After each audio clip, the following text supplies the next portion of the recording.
It's weekend! World to world, we got sensation overflowing. Means your walls are breaking. You make yourself like what anybody told you. You're the fuse about to blow this party up. Just say what you see. Oh, we light up like it's a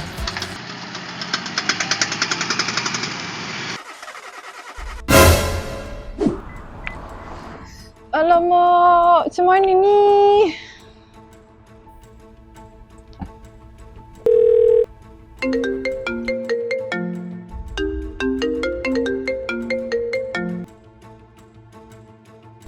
Aduh, ayah ni call tak angkat pula.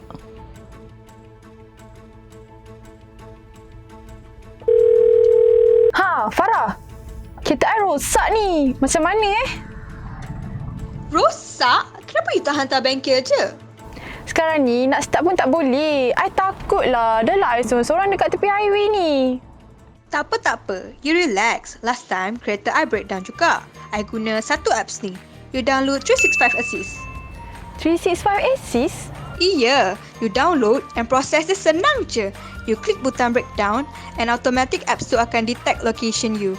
Lepas tu, you pilih mana-mana bengkel yang berdekatan and payment pun you boleh buat terus ke apps tu. Yang paling bestnya, harga dia fix dan tak ada charge tambahan tau. Serius lah. Serious? Once you dah place order, sekejap je kru 365 Assist akan datang bantu you. Okay, thank you Farah.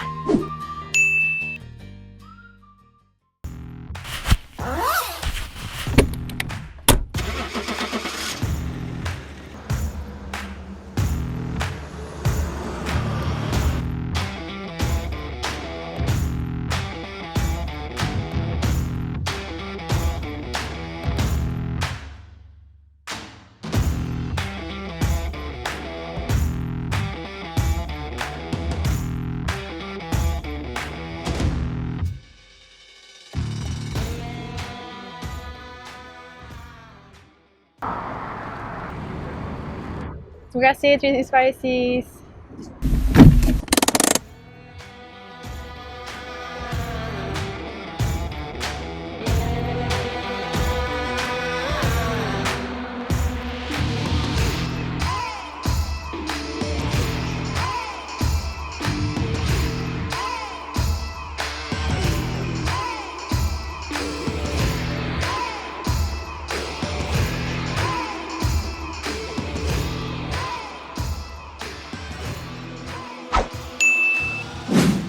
Muat turun aplikasi 365 Assist di Google Play Store dan App Store sekarang.